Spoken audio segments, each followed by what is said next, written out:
ಓಂ ಗಂ ಗಣಪತಯೇ ನಮಃ. ಶ್ರೀಮಾತ್ರೇ ನಮಃ.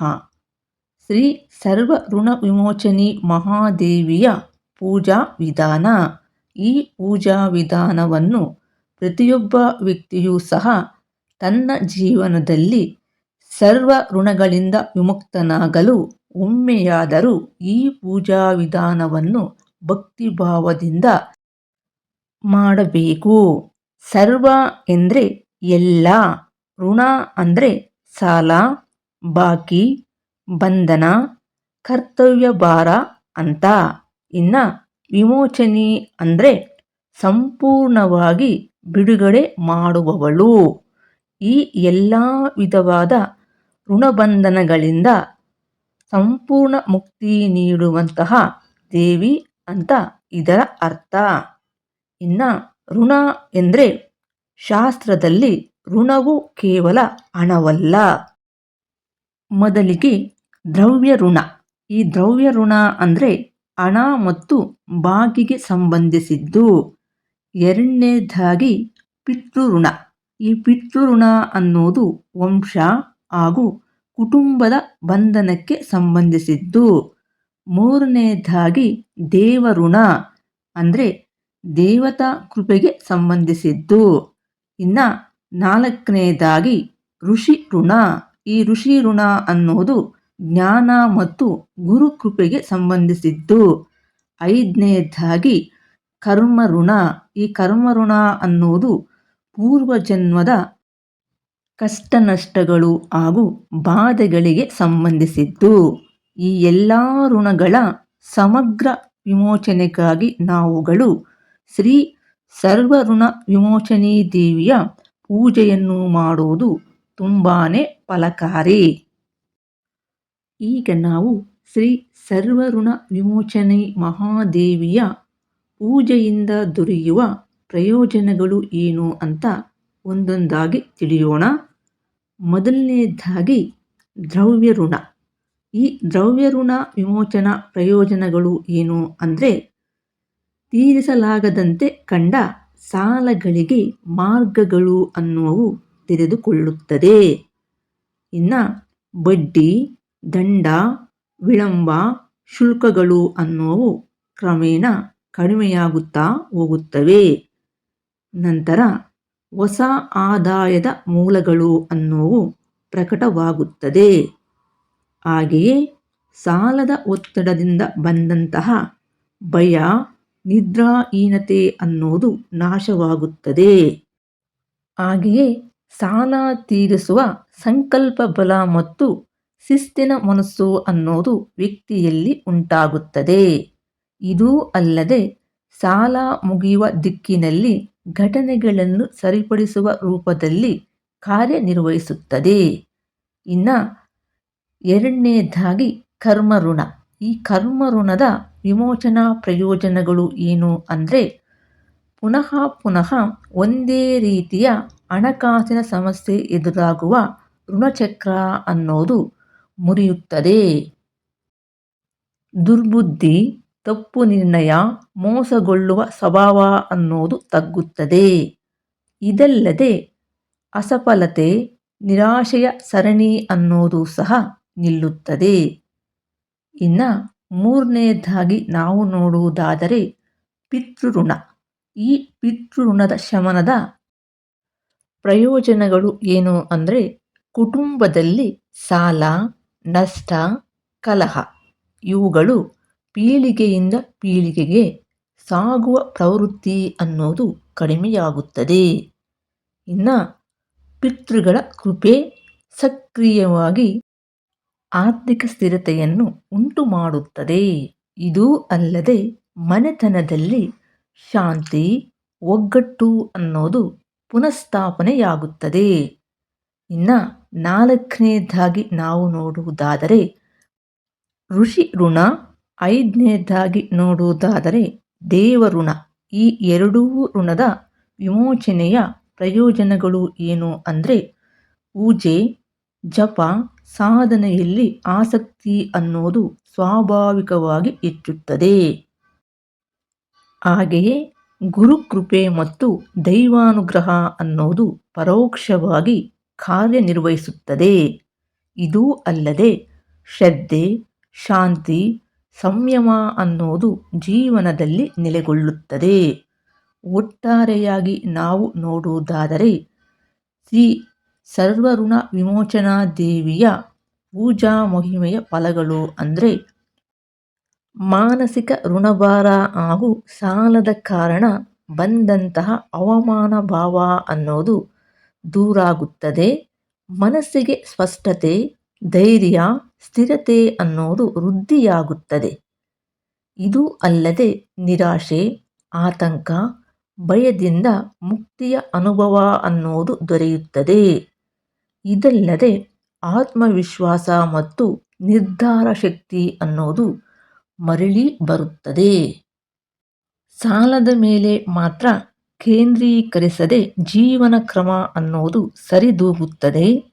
ಖರ್ಚು ಮತ್ತು ಆದಾಯದ ನಡುವೆ ಸಮತೋಲನ ಅನ್ನೋದು ಬರುತ್ತದೆ. ತಪ್ಪು ಹಣಕಾಸಿನ ನಿರ್ಣಯಗಳಿಂದ ರಕ್ಷಣೆ ಸಿಗುತ್ತದೆ. ಮನೆ ಮತ್ತು ವ್ಯಾಪಾರ, ಉದ್ಯೋಗಗಳಲ್ಲಿ ಸ್ಥಿರತೆ ಅನ್ನೋದು ಉಂಟಾಗುತ್ತದೆ. ಒಟ್ಟಾರೆಯಾಗಿ ಋಣ ಅಂದರೆ ಹಣವಲ್ಲ, ಅದು ಒಂದು ಬಂಧನ. ಈ 5 ಬಂಧನಗಳ ಒಂದು ಸಂಯೋಗವಾಗಿದೆ. ಈಗ ನಾವು ಶ್ರೀ ಸರ್ವಋಣ ವಿಮೋಚನಾ ಮಹಾದೇವಿಯ ಪೂಜೆಯ ಬಗ್ಗೆ ತಿಳಿಯೋಣ. ಈ ಪೂಜೆ ಅನ್ನೋದು ಬಂಧನದಿಂದ ಬುದ್ಧಿಗೆ, ಭಯದಿಂದ ಧೈರ್ಯಕ್ಕೆ, ಅಸ್ವಸ್ಥತೆಯಿಂದ ಕ್ರಮಕ್ಕೆ ಮನುಷ್ಯನನ್ನು ಕರೆದೊಯ್ಯುತ್ತದೆ. ಈ ಪೂಜಾ ವಿಧಾನವನ್ನು 7 ದಿನ ಅಥವಾ 11 ದಿನ ಇಲ್ಲವೇ 41 ದಿನಗಳ ಕಾಲ ಮಾಡಬಹುದಾಗಿದೆ. ಇನ್ನು ಪೂಜಾ ವಿವರವನ್ನು ತಿಳಿಯೋಣ.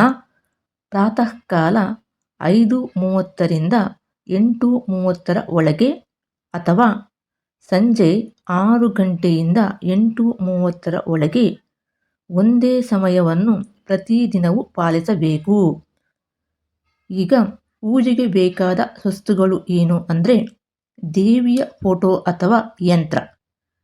ಇವೆರಡೂ ಇಲ್ಲದಿದ್ದರೆ ಒಂದು ದೀಪವನ್ನು ಹಚ್ಚಿಟ್ಟು ಆ ದೀಪವನ್ನೇ ದೇವಿಯೆಂದು ಭಾವಿಸಿ ನಾವು ಆರಾಧಿಸುವುದು. ಮುಖ್ಯವಾಗಿ ಬೇಕಾಗಿರುವುದು ಅರಿಶಿನ, ಕುಂಕುಮ, ಗಂಧ, ಹೂಗಳು, ಬಿಳಿ ಅಥವಾ ಕೆಂಪು ಹೂಗಳು. ದೀಪ ಬಂದು ಎಳ್ಳೆಣ್ಣೆ ದೀಪ ಇಲ್ಲವೇ ತುಪ್ಪದ ದೀಪ. ಧೂಪ, ನೈವೇದ್ಯವಾಗಿ ಅಕ್ಕಿ ಪಾಯಸ ಅಥವಾ ಬೆಲ್ಲ ಇಲ್ಲವೇ ಹಣ್ಣುಗಳು. ಇನ್ನು ನೀರು, ತಾಮ್ರದ ಪಾತ್ರೆಯಲ್ಲಿ ನೀರನ್ನು ತೆಗೆದುಕೊಳ್ಳಿ.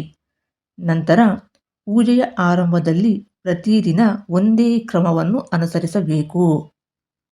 ಮೊದಲಿಗೆ ಕೈಕಾಲು ತೊಳೆದು ಶುಭ್ರವಾದ ವಸ್ತ್ರ ಧರಿಸಿ ಪೂಜಾ ಸ್ಥಳದಲ್ಲಿ ಕುಳಿತುಕೊಳ್ಳಿ. ನಂತರ ದೀಪ ಹಚ್ಚಿ ಈ ರೀತಿ ಹೇಳಬೇಕು.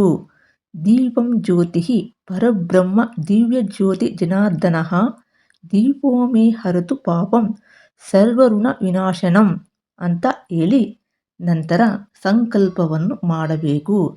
ಸಂಕಲ್ಪ ಹೇಗೆ ಮಾಡೋದು ಅಂತ ಬಲಗೈಯಲ್ಲಿ ನೀರನ್ನು ತೆಗೆದುಕೊಂಡು ಮನಸ್ಸಿನಲ್ಲಿ ಈ ವಿಡಿಯೋದಲ್ಲಿ ಡಿಸ್ಪ್ಲೇ ಆಗುತ್ತಿರುವ ಸಂಕಲ್ಪವನ್ನು ಹೇಳಬೇಕು. ಮಮ ಉಪಾತ್ತ ಸಮಸ್ತ ದುಃಖ ನಿವೃತ್ತ್ಯರ್ಥಂ ಸರ್ವಋಣ ವಿಮೋಚನಾರ್ಥಂ ಶ್ರೀ ಸರ್ವಋಣ ವಿಮೋಚನಿ ಮಹಾದೇವಿ ಪ್ರಸಾದ ಸಿದ್ಧಾರ್ಥಂ. ಇಲ್ಲಿ ಬ್ರಾಕೆಟಲ್ಲಿ ಇಷ್ಟು ದಿನಗಳು ಅಂತ ಇದೆಯಲ್ಲ, ಅಲ್ಲಿ ನೀವು ಎಷ್ಟು ದಿನಗಳು ಮಾಡ್ತೀರೋ ಅಂದರೆ 11 ದಿನಾನ 41 ದಿನಾನ ಅಂತ ಹೇಳಿ ಪೂಜಾಂ ಕರಿಷ್ಯೆ ಅಂತ ಹೇಳಿ ಆ ನೀರನ್ನು ತಟ್ಟೆಯೊಳಗೆ ಬಿಡಬೇಕು. ಈ ರೀತಿ ಸಂಕಲ್ಪ ಮಾಡಬೇಕು.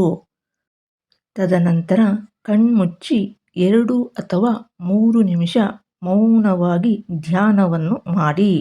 ಮಾಡಿದ ಮೇಲೆ ದೇವಿಯ ಸ್ವರೂಪವನ್ನು ಮನಸ್ಸಿನಲ್ಲಿಯೇ ಧ್ಯಾನಿಸಿ ಋಣಬಂಧ ಭೇದಿಸುವ ಶಕ್ತಿ ಅಂತ ಭಾವಿಸಬೇಕು.